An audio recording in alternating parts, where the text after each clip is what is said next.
I have difficulties sometimes even recalling a lot of the incidents. He was 10. The depth of his despair was so deep, he would become really violent. His mood swings were so severe, and we couldn't figure out why.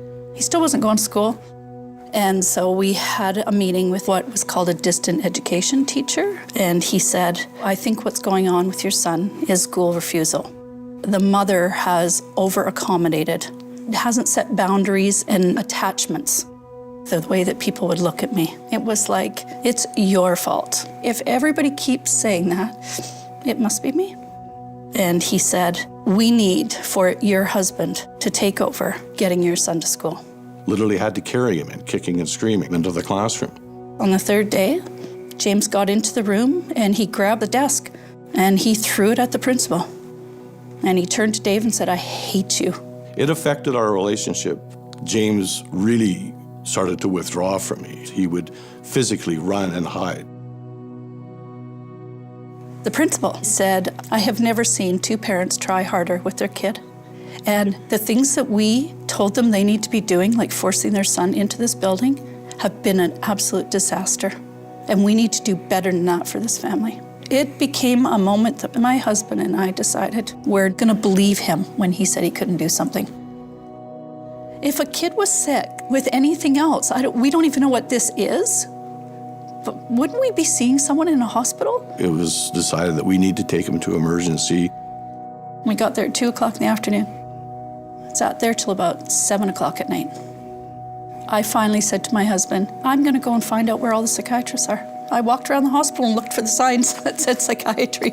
And this woman popped her head out of the door and said, excuse me, can I help you?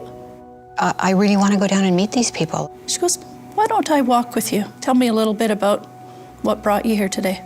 He was a very good-looking little boy, but I remember there was sort of a darkness in his eyes, and it was like a desperate fear. And once I saw it, I couldn't unsee it. There was just something qualitatively different about him. Second moment. Everything changed for us in that moment.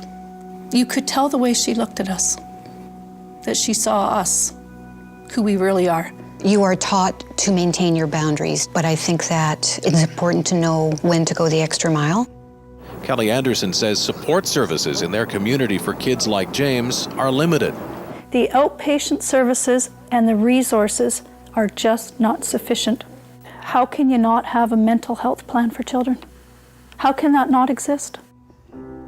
James got a diagnosis of bipolar. I didn't know a lot about bipolar, but once I started to look for it, I saw stuff everywhere. I heard about this conference with a special focus on early onset bipolar disorder. So I was new into practice, just finished my fellowship. I was through the roof up to the moon because I'd managed to get two of the foremost child psychiatrists in the area of juvenile onset bipolar to agree to come to Vancouver. I kind of sat in the middle and, a bunch of academic and medical people. This woman comes on.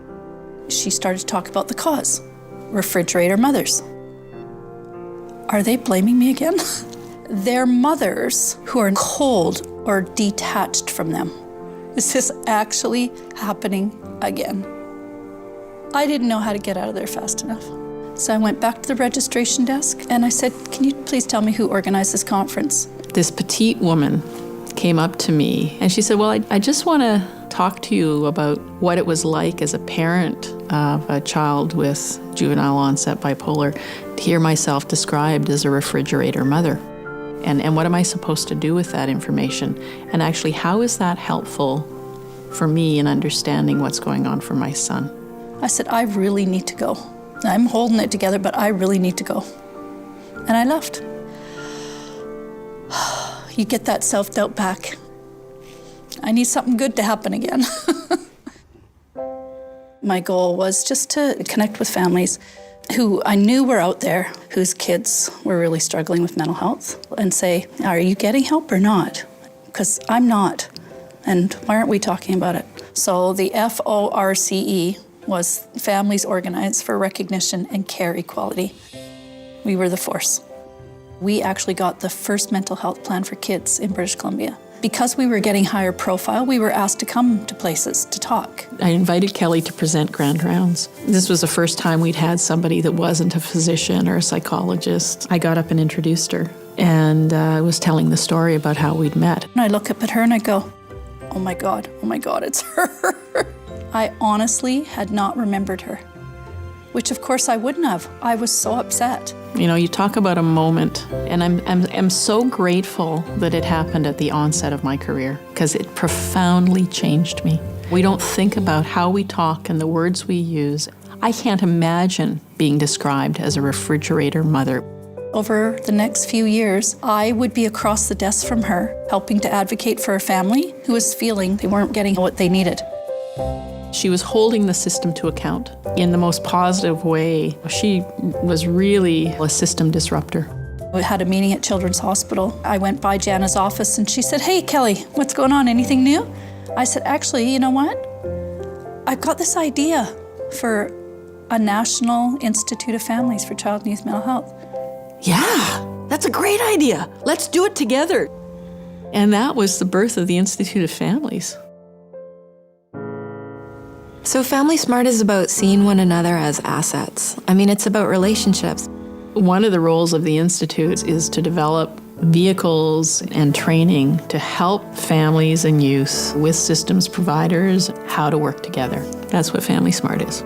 I think it's actually been a really empowering experience because I was really afraid that people would judge me, and I was afraid that people would deem me as incompetent or unable, but I've actually found the exact opposite. To be seen as like having expertise just speaks paramount to my experiences. Nobody else can say, hey, this is what it was like to be in that hospital. Oh, you work there? I lived there. As a young person who was in foster care, I didn't really have that consistent support in my life. FamilySmart is about caring, connected relationships and working well together. For me, like it could have been life and death. Having that person there to encourage me to seek help, had that caring, connected relationship not been there, I don't know where I would have been today. We think the small things, the soft things don't matter, but the soft things actually make the hard work possible. You know, those moments I had where someone cared about me, all of those are the only thing that held us together as a family. Did it mean that there was a different solution, that they got the medication right, that there weren't still a 6-month wait list? No, but it's like, hey, you saw me. That helped me to trust you. Then even when things are hard and long and complicated, that means that we can work together. We need to be able to work together. That's a very different experience and a much more powerful experience for both sides. And that's what the Institute's work is now. Caring gives you courage. Caring gives you hope. Those are the things that matter the most to families, and they changed our life.